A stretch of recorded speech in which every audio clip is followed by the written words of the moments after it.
안녕하세요. 이 책의 하이라이트 건도쿠입니다. 작가인 마쓰이는 근근히 추리소설을 쓰며 살아가고 있었습니다. 살인의 제목이라는 소설을 연재 중이고 편집자에게 조금 더 자극적으로 독자들의 마음을 사로잡는 방법을 연구하라는 핀잔을 듣게 되죠. 그러던 중 그가 소설 1화에서 적어놓았던 방법과 우연하게 동일한 수법으로 간호사가 살해되는 사건이 있었고 우연의 일치로 생각하고 다시 연재에 집중하려던 그때 노크 소리가 들립니다. 마쓰이 선생님이십니까? 실은 수사에 협조해 주셨으면 해서요. 무슨 말씀이시죠? 실은 두 번째 사건이 일어났습니다. 시체가 발견된 것은 오늘 오전 중입니다. 두 번째라니. 살해된 것은 오미야에 있는 백화점에서 일하는 엘리베이터 거리입니다. 네? 물론 아시겠죠? 형사는 소설 긴초를 들어 올렸다. 어제 발매한 이 소설 잡지에 실린 당신 소설 그대로 사건이 일어났습니다. 과연 이건 우연의 일치일까요? 두 번째 사건이 발생하고 경찰이 집에 다녀오자 주인공 마쓰이는 너무 기분이 나쁘고 무서웠습니다. 하지만 편집장은 신나서 이 기회를 이용하려고 했습니다. 여러 신문 기자에게 말해 바로 이 사실을 널리 알려 작가와 소설을 알리려 했지만 별 반응은 없었죠. 바로 그날 전까지는요.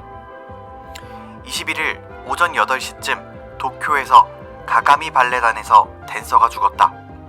주인공은 신문을 내던졌습니다.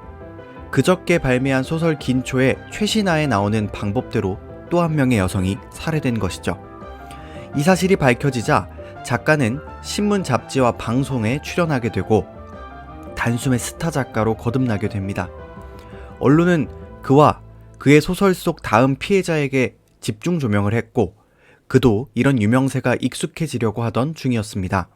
그러던 중 낯선이에게 전화가 한 통 걸려오게 됩니다. 나 범인인데요. 당신 소설대로 범행을 저지르고 있는 범인 말이야. 당신과 거래할 것이 있어서 전화했어. 내 요구는 이거야. 다음 소설에서 치어리더를 죽여줘. 주인공인 마쓰이는 거절했습니다. 하지만 그 뒤에 들려오는 범인의 말에 고민에 빠지게 되었죠. 그렇게 출판하지 않는다면 다음 사건은 당신 소설과는 전혀 관계가 없어질 거야. 그럼 그때도 언론이 당신에게 흥미가 있을까? 잘 생각해보라고. 결국 유혹을 이기지 못한 작가는 소설 속에서 치어리더를 죽였고 그대로 사건은 발생합니다. 이로 인해 주인공의 책은 계속 팔려나갔습니다. 단행본이 각각 10만 부를 돌파했죠. 그런 상황에서 범인이 또 전화를 걸어 다음번 사건에 대해 요구사항을 말하죠. 이런 상황을 받아들일 수밖에 없는 주인공. 소설을 쓰지 말라는 압력이 들어오며 다양한 업계에서는 자신들과 관련된 직업 여성을 소설 속에서 죽이지 말아달라는 탄원서가 도착하고 있었습니다.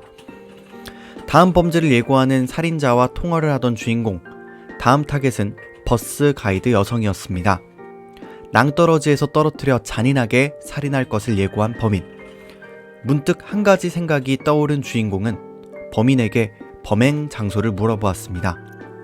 범행 장소와는 전혀 다른 장소로 소설 속에서 살인을 저질러야 범인이 잡히지 않을 것이라고 설득하면서요. 범행 장소를 알아내게 되고 마지막화 원고를 집필하기 시작합니다. 하지만 그 원고에 살인 장면은 나오지 않았죠. 그 원고의 마지막은 범인이 절벽에서 몸을 날려 자살하는 장면이 적혀 있었죠. 과연 이 원고대로 주인공 마쓰이는 범인을 막아낼 수 있을까요? 방금 소개해드린 책은 히가시노 게이고의 추리소설가의 살인사건이라는 책에 있는 7편의 단편소설 중 하나인 예고소설 살인사건입니다. 늘 진지한 히가시노 게이고의 장난꾸러기 같은 모습을 볼 수 있는 소설이라고 소개를 하고 있으면서요. 미스터리와 블랙 유머로 가득한 이 작품은 히가시노 팬들 사이에서 숨은 걸작으로 평가되고 있다고 합니다.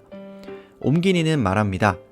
이 소설을 끝까지 다 읽고 씁쓸한 웃음을 흘리고 있다면 당신은 진짜 히가시노 게이고를 만난 것이다 라고요. 이 소설의 내용들은 살인사건에 집중을 하기보다는 살인사건을 쓰는 작가들에 집중을 해서 조금 다른 시선으로 살인사건들을 볼 수 있었고, 그리고 오늘 제가 소개해드린 예고소설 살인사건 같은 이렇게 진지한 추리물도 있습니다.